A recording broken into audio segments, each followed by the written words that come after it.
Time का इंतकाम। Writer फरियाद Farooq. Episode number 8। Rifat के जाने के कुछ देर बाद ही कमरे का दरवाज़ा दोबारा खुला।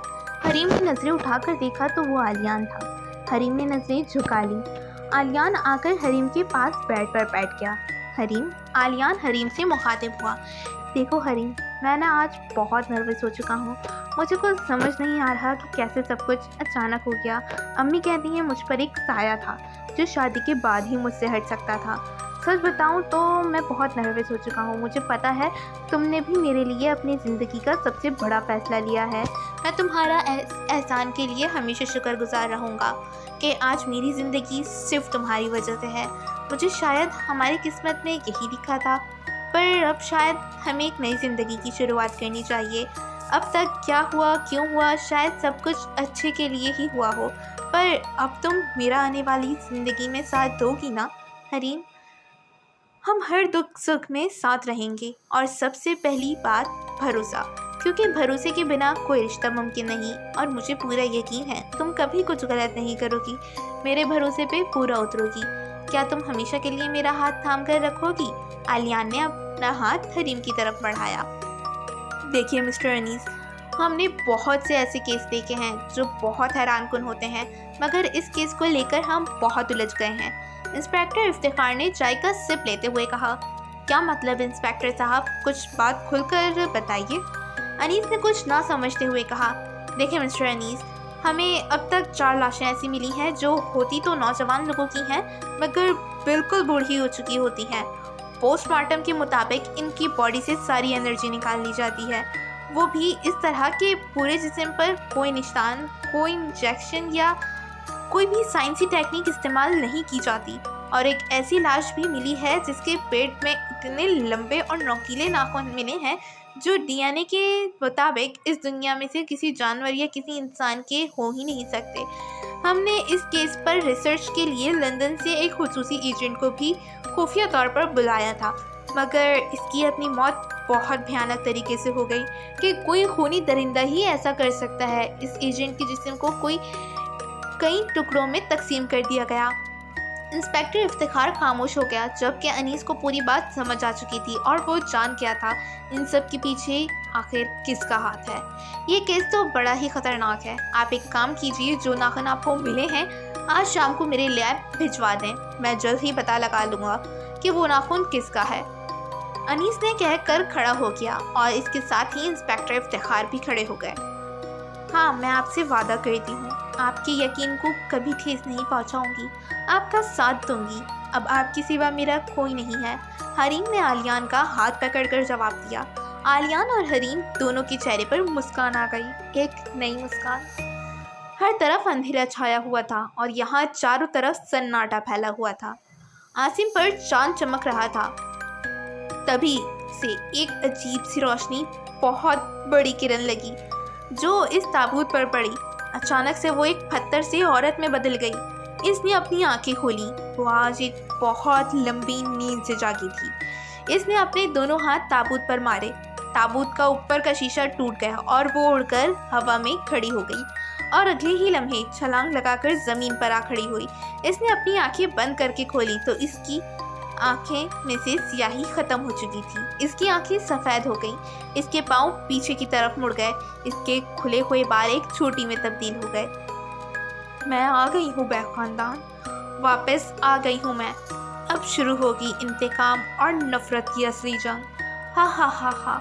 इसने एक ज़ोरदार कहका लगाया और अपने कदम आगे बढ़ने लगी, मगर जैसे ही शीशे के पास गई इसे एक झटका लगा और वो पीछे गिर गई। ओह, तो ये मामूली सी शीशा मुझे रोकेगा? एक रिवाइन को वो उठकर दोबारा खड़ी हुई और चंद कदम पीछे हटकर बिजली की रफ्तार से भागते हुए आगे आई। इस बार वो शीशा टुकड़े टुकड़े करते हुए भागती चली गई। वो आज़ाद हो चुकी थी। ओ भाई, क्या बात है, आज तो आप काफ़ी खुश हैं। रेयान ने आलियान को मुस्कुराते हुए देखा।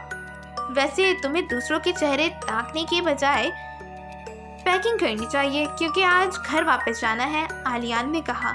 हाँ वो तो है, पर भाभी जाग गई हैं क्या? नहीं, रेयान ने पूछा। जी भाभी जाग गई हैं, मगर देवर अभी तक सोए हुए हैं शायद, हरीम ने ऊंचा सा कहा तो रेयान ने पीछे मुड़कर देखा। जहाँ हरीम हाथ बांधे खड़ी मुस्कुरा रही थी। ओह सॉरी भाभी, मैंने आपको देखा नहीं था।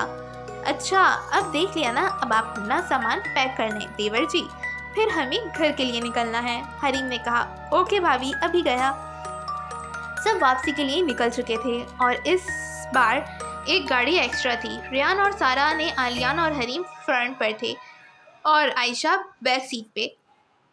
तो भाभी कैसे लगे आपको हमारे भाई? आयशा ने हरीम को मुखातिब किया। हाँ बस ठीक ही है, हरीम ने आलियान को तंग करने के लिए कहा। ओह अच्छा, तो अब मैं बस ठीक ही हूँ, आलिया ने हरीम को देखते हुए कहा।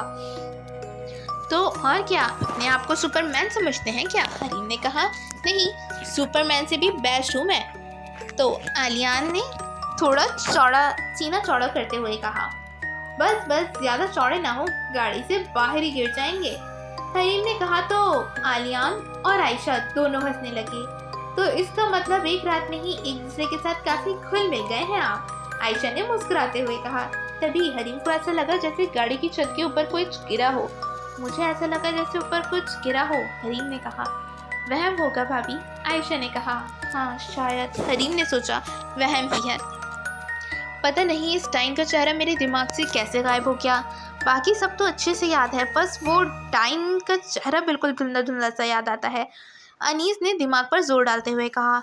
एक बार इंस्पेक्टर इफ्तिखार अंकल मुझे इस टाइन का नाखून भेज दें, इसके बाद इस टाइन तक पहुंचना बहुत आसान है, पर इसका चेहरा क्यों मेरे दिमाग से मिट चुका है। तभी डोर बेल बजी। अनीस जल्दी से मेन गेट पर गया तो सामने एक हवलदार खड़ा था। जी कहिए, अनीस ने इससे पूछा।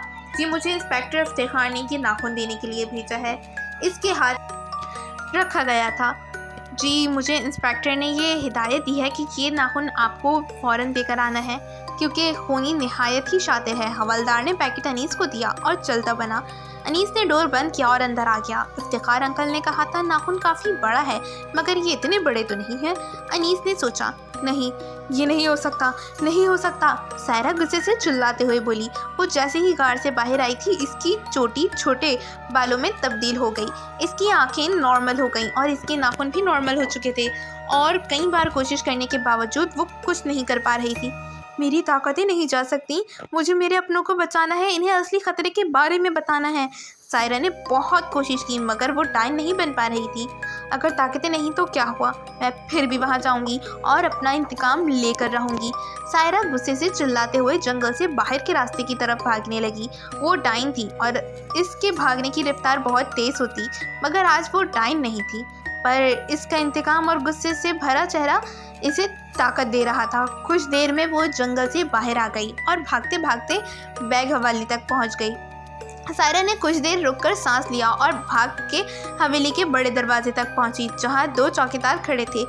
सुनिए, मुझे रिफत बेगम से मिलना है। सायरा को बहुत तेज सांस चढ़ रहा था। जी वो तो कुछ देर पहले यहाँ से निकल चुके हैं इस्लामाबाद के लिए, चौकीदार ने बताया। सायरा ने हैरानी से कहा, क्या मैडम, आपको और आपकी हालत ख़राब लग रही है, मैं पानी लाता हूँ। तभी चौकीदार की नज़रें सायरा के पाँव पर पड़ी और वो दंग रह गया। सायरा जंगल से नंगे पाँव भागकर आई थी और इसके पाँव लहूलुहान हो चुके थे। मैडम आपके पैर तो खून से भरे हैं, मैं अभी पानी लेकर आता हूँ। चौकीदार पानी लेने के लिए गया, मगर सायरा फिर से एक तरफ भागने लगी थी। आखिर क्या होने वाला है आगे जानने के लिए सुनते रहिए टाइम का इंतकाम।